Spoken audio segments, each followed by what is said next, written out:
The family's holiday dinner was already well underway when I stepped into the dining room, my heart hammering against my ribs like a trapped bird.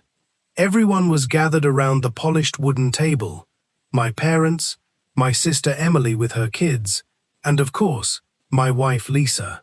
She sat near the head of the table, her face glowing under the chandelier light as she let out a forced, cheerful laugh. Right across from her sat Alex, the man I had come to despise more than anyone else on the planet. He was leaning back in his chair, wearing a subtle, arrogant smile like he owned the house, completely unaware of the storm that was about to break. My hand tightened inside my coat pocket, where the sleek metal of a flash drive felt like a live grenade ready to detonate. Just hours earlier, I had stumbled across undeniable proof of their secret world. Endless text threads, intimate videos, and cold, calculated plans to leave me blind. I hadn't slept a single second the night before, replaying those recordings on a loop, letting the raw betrayal curdle into absolute, icy rage. Ignoring the casual hellos and passing comments, I walked directly toward the large television mounted in the corner of the dining room. A heavy silence instantly descended over the table as I reached out and plugged the drive straight into the media port. Lisa's eyes tracked my movements, her voice dropping its artificial warmth and taking on a sharp, nervous edge as she asked what I was doing. I didn't answer her. I just pressed play. Within seconds, the room's ambient chatter froze completely as the footage filled the screen. It wasn't a vague clue or a subtle hint. It was clear, undeniable evidence of their secret rendezvous, capturing her soft laughs, their quiet whispers, and the total destruction of my marriage. Gasps erupted around the table. Lisa's face, drained of every drop of color, turning as white as paper as her fork clattered loudly onto her porcelain plate. Across the table, Alex's smug smile evaporated in an instant, replaced by raw terror. Before anyone could fully process what they were witnessing, Lisa tried to push herself up from her chair, but her legs buckled instantly. She fainted, slumping sideways over the armrest like a lifeless doll. The dining room erupted into total chaos, chairs screeching against the hardwood as my family scrambled in confusion. But I wasn't looking at my wife. My eyes locked onto Alex, who was trying to slip away unnoticed. I lunged over the table, grabbing him hard by the collar and yanking him upright before he could react. Driven by pure adrenaline, I slammed his face straight down onto the wooden tabletop. The sharp, satisfying crack of his nose breaking echoed over the noise, sending blood spraying across the tablecloth and ruining the festive dishes. I pulled him back and drove my fist deep into his stomach, followed by a hard knee to his groin that dropped him onto the floor, where he curled into a tight ball, gasping and whimpering in agony. My father's booming voice roared across the room, commanding me to stop, but years of trust had been obliterated in less than 5 minutes. I turned away from Alex and glared down at Lisa, who was groaning back into consciousness, her eyes wide with terror as mascara streaked down her cheeks. I demanded to know how long she had been feeding me lies, calling out every single late night at the office, every fake business trip, and every time she had made me feel insane for suspecting something was wrong. Her polished, perfect facade had completely crumbled, leaving her exposed in front of everyone she knew. Desperate to save herself, she scrambled for leverage, suddenly screaming that I was never home, that I prioritized my career over her, and that my constant working had left her feeling utterly invisible and neglected. Her attempt to shift the blame only poured gasoline onto my anger. I shouted back, reminding her that every late night I spent at work was to fund the life she demanded, the house, the luxury vacations, and the financial security she took for granted. When Alex tried to raise his head from the pool of blood on the floor, sputtering through his mangled nose that they never intended to hurt anyone, I shut him down with a furious glare that made him shrink back.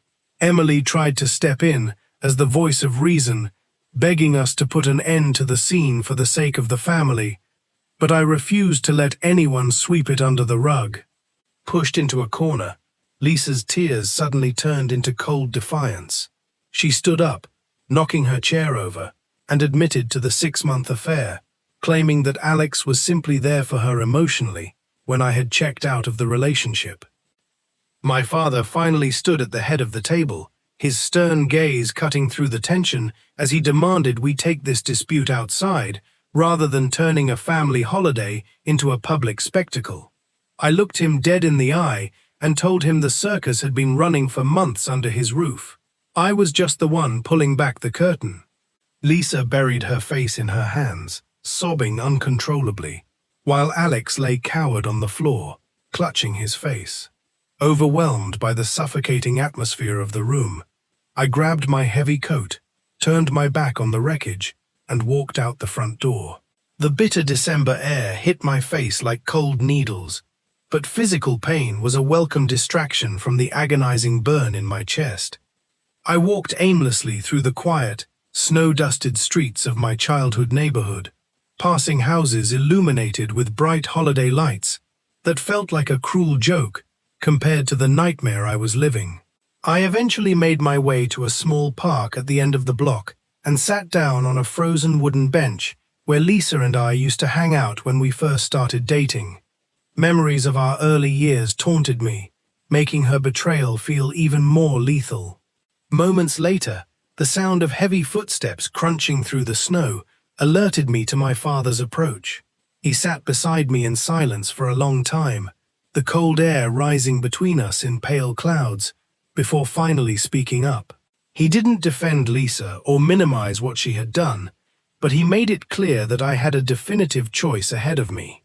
I could spend the rest of my life trying to repair a foundation built on deceit, or I could cut my losses, walk away, and rebuild my life from scratch.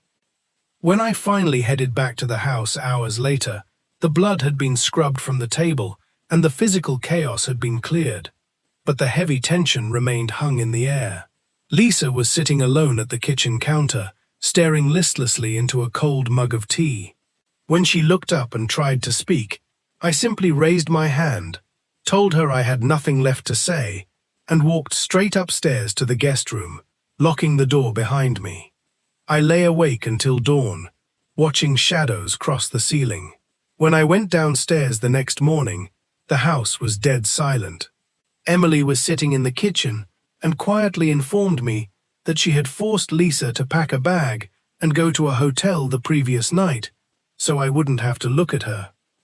Later that afternoon, after driving around town for hours in an effort to clear my head, I decided to confront the lingering questions head-on. I sent Lisa a short text instructing her to meet me back at the park.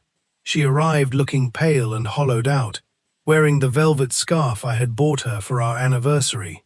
Sitting at opposite ends of the wooden bench, she broke down in tears, offering to go to marriage counseling, switch jobs, or do whatever else I demanded if I would just give her a second chance. But when I pushed her to give me an honest answer as to why she chose Alex of all people, her voice dropped to a whisper as she admitted he was simply convenient and close by. Hearing our entire marriage reduced to a matter of convenience erased any remaining doubt I had left. I spent the next few days staying at my friend Mark's apartment to give myself distance from the toxic environment of my house. He offered a solid wall of support, letting me vent without pushing me toward a hasty decision. But late one night, I opened my laptop and plugged the flash drive back in. Watching the video one last time with a completely clear, detached mind, I saw the truth plain as day. Her actions weren't a careless mistake or a momentary lapse in judgment, but a series of calculated choices she had made without a second thought for me.